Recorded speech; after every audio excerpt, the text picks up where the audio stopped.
Hello, Internet. Today is going to be a full day filled with baking. And what I'm going to be baking in the oven is going to be about a 3¼ pound chuck roast. I just got back from the store a bit ago, and I'm just going to see what the prices were on those chuck roasts. Have you seen the prices on meat? Woo! I paid, I believe it was $27 for that 3¼ pound chuck roast. So I wondered, I thought, well, maybe I won't make this today. Maybe I'll make something else. But I thought, nah, let's do it. I had my mouth set on some roast beef. Now, I came up with this recipe some years back, and I think I used about every spice that was in my spice cabinet. I hate a flat, no taste tasting roast. I mean, I got to have that flavor in there. And just look here. I've already assembled everything except the liquids over here into this bowl. So that's the seasoning that's going to go on top of that thing here in a little while. But I got salt and pepper, the old staples. And then here we got a bay leaf that goes into it. Oregano, thyme, and basil. We got those going into it. Dry mustard. Here we had some chili powder, some smoked paprika, onion and garlic powder. And I think it's about, other than the salt, I think that's a tablespoon. But the rest of this is a teaspoon of all of those. And then I think about a tablespoon of this Worcestershire. And then we've got liquid smoke and Kitchen Bouquet. And boy, you talk about something that really makes that gravy pop. It's those things right there. And I don't really have any measurements of this. After I get everything in that pot, I just put a couple of glugs in there for both of those. But I'll be doing that over here in just a little bit. Now, if that's not enough, I also throw in a packet of onion soup mix. So you're going to have a circus of flavor in your mouth when you get into this stuff. So I wanted to show you the seasonings here. And now we're going to go over and take a look at that Hollywood meat that's in that pan, along with some other stuff that I've already put into it.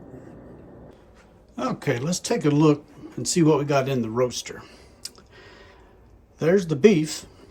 And you see I threw in about a 16-ounce can of stewed tomatoes around it. And that brown liquid that you see that the roast is setting in is nothing more than a 20-ounce bottle of Coca-Cola. The carbonation will end up evaporating out of there, and you'll be left with a real nice gravy. The first time I did this, I thought, oh, this is not going to be very good, but I was surprised at how well that really added to that gravy mixture. All right, I need to poke. Okay, where's my fork? I need to poke some holes here in this. So when I pour those juices on, they'll ease down in that.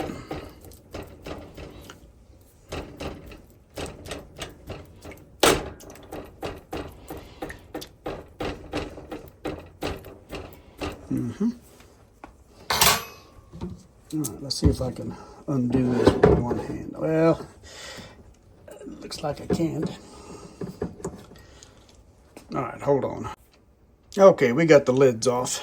So we got about a tablespoon of the Worcestershire sauce. Yeah, that looks like about a tablespoon. There, that's exactly 1 tablespoon, I'm sure. All right, let's go to the liquid smoke. And just a few glugs of that. Ooh, this is gonna be good. Yeah, just a little, there you go. And now, finish it up with the Kitchen Bouquet, this browning sauce. I really like using this. And then that'll mix in down with that gravy later on, and all of those juices will, and just add to the flavor. Okay, now at this point, I want to add all these seasonings.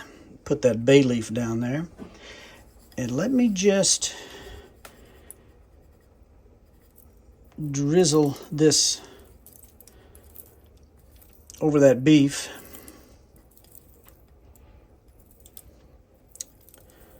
So I'm watching the drizzling. I'm not watching the camera to see where it's at. Look at that. Look at that. All right. Now, I believe that's all I got to do. Now, my stove, I've already preheated it to only 225.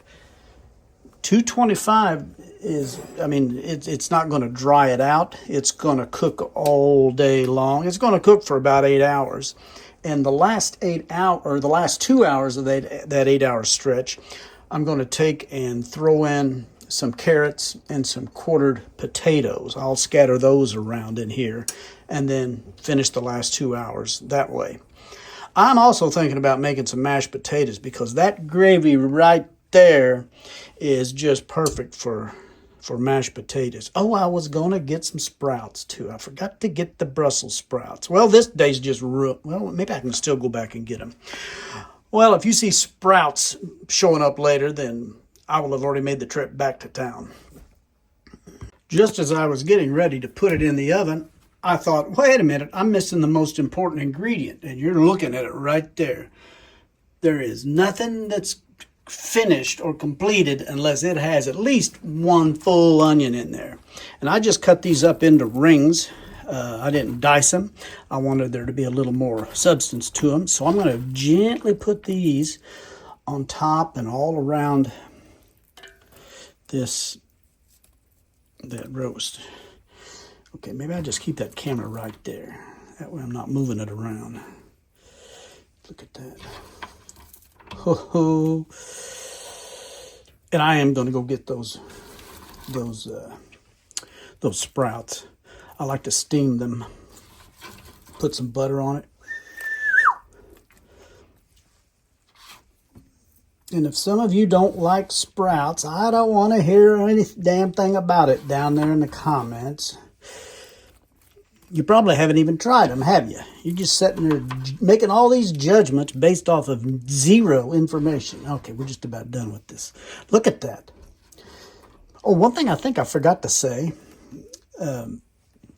Put those liquids on that roast beef, you know, the liquid smoke and those liquids. Put that on there first, because if you put the seasonings on here first and then you add those liquids, you're going to wash the seasonings all off down into the juice. So that is the way that rascal's looking. And I'm going to put the lid on it and put it in there for 6 hours. Well, it is all done. And here it is. Look at this. I got to bring this up to you so you can see it. Look at those Brussels sprouts right there. Dang. The carrots there on the back. There's that mashed potato with the gravy. It's more of an au jus rather than a gravy. It's not thick. It's thin, but boy, it's good.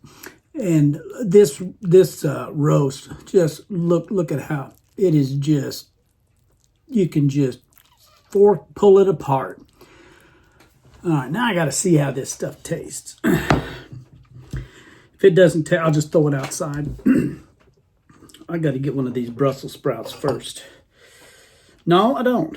I want to get some of that meat come in off of the clean palate. Let's see what that roast tastes like. Look at it, it just pulls it apart.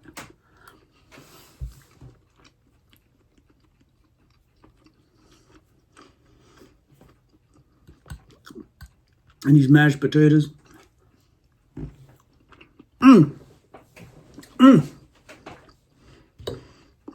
I'm not even going to cut it up. I'm just going to stick it all in it.